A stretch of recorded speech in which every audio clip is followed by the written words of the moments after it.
I've actually told people that it was a GM prototype for the C8 Corvette. So I call it the C8 Corvair.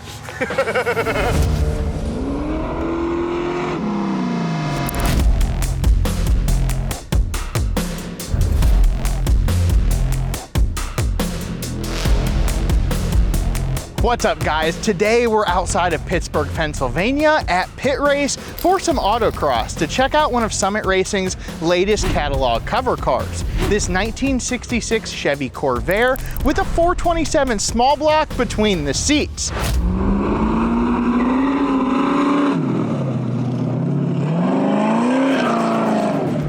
When most people would agree that the Chevy Corvair is a bit of an oddity, during the decades of American muscle, it was powered by a rear-mounted air-cooled flat six.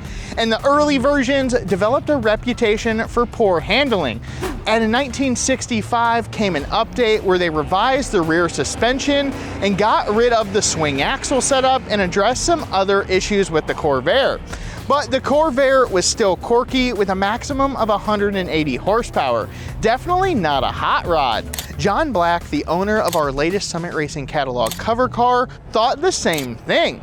And it started with a senior project with his son Cory back in 2004, has evolved into an autocross weapon with a 427 small block behind the seats.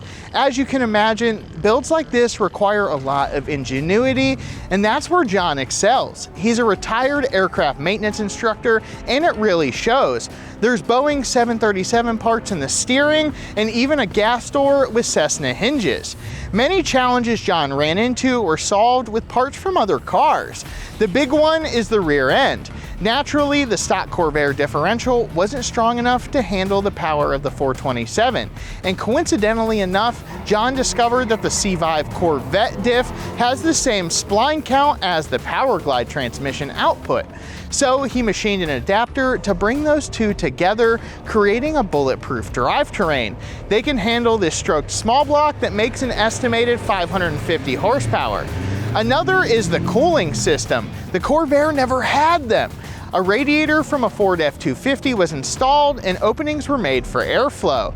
The fiberglass hood was ducted to allow heat to escape, and the result is a car that doesn't overheat even in stop and go traffic like at the Hot Rod Power Tour. And of course, let's talk about the body. The flares were created by John by cutting up a set of total of 6 Toyota Hilux front fenders. They cover these wide Trans Am inspired 18-inch wheels wrapped in a set of Hoosier A7 autocross tires. With 3 1530s in the front and a massive 335/30 out back, John has fashioned a roof scoop out of a mini Sprint hood as well, which feeds a Holley Sniper EFI. There are plenty of traditional hot rod performance parts to round out the package of this car, like a bulletproof dart block and a scat forged crank and Woolwood calipers to slow this thing down. One thing the Corvair's new mid-engine layout didn't improve on was interior space, and that's not going to keep us from going for a ride. So let's head out on the autocross course and see what this thing's all about.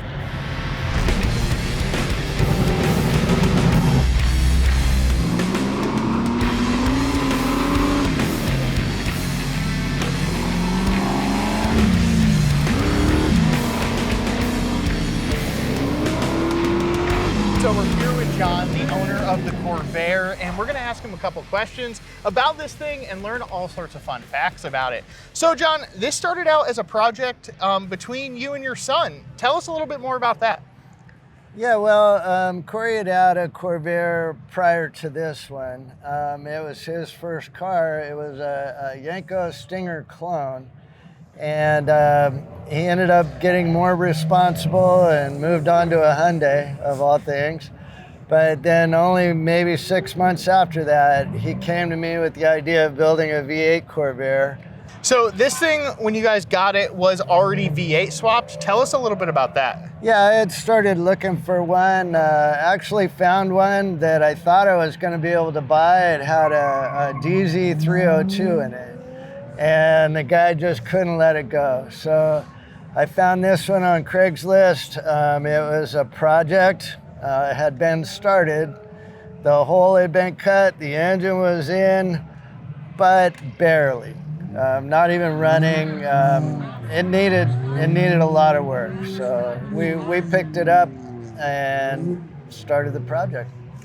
Now, by trade, you're an aviation mechanic. How did that play into building the Corvair and some of the things you did with kind of its engineering quirks? And I don't want to call them flaws, but particular problems. Start out with, I'm an A&P mechanic, and that's where you get your certificate to work on aircraft. I went to A&P school out of high school, and then started my career in Alaska.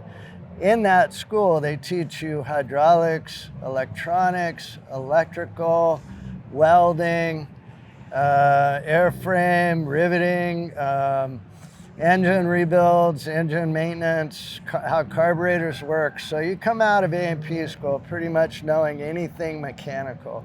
That played into the entire build. But I've always been told that I have somewhat of an engineering mind, and that's all about problem solving. So I was really happy that Cory wanted to build this car, and it really got him a good basis for his mechanical knowledge.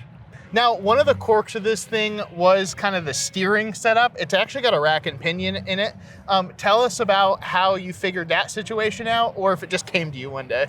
Yeah, well, it's kind of funny because I tried several different steering setups on this thing, and the original Chevrolet steering with all the link arms and the rods and all the flex, it just wasn't working well. So I figured out that I could get a center takeoff power rack and use in the car, and then I just kind of came up with this during the middle of the night one time. I woke up with the idea of a walking beam is what I'm going to call it, where it's a 1x3 steel pipe rectangle that I guide with rollers side to side, and then that drives the rods that turn the steering arms. Now, this car has a fun name you guys came up with. I would like to know more about that, and tell the folks at home what it is. Okay, well, it's called the Corvenator, and the V8 in the middle of Corvenator is for the engine being in the middle of the car.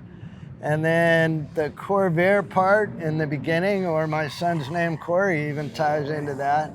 And then at the end, the last N8ER, if you sound that out phonetically, that becomes Nader, Ralph Nader, of course. Yeah, so if you guys don't know who Ralph Nader is, and if you don't, kids at home, look him up. He's the man that killed the Corvair. He actually was the one that said these things were unsafe at speed and really kind of downplayed and made these things unpopular. Not to mention that the Mustang coming out and being a small V8 car really put a damper on these for GM.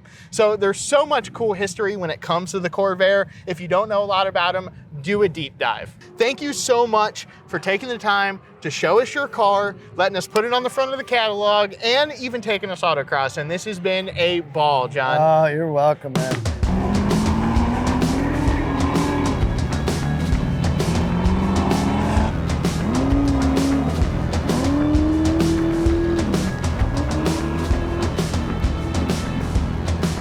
Man, that was an absolute ball. Make sure to check out the latest edition of the Summit Racing catalog or our On All Cylinders article to get more details about John's amazing Corvair and get up and close with our other feature vehicles as well. Be sure to visit summitracing.com for everything you need for your own build, mild to wild. So until next time, I'm Justin with Summit Racing, and the golden question is, what are you working on?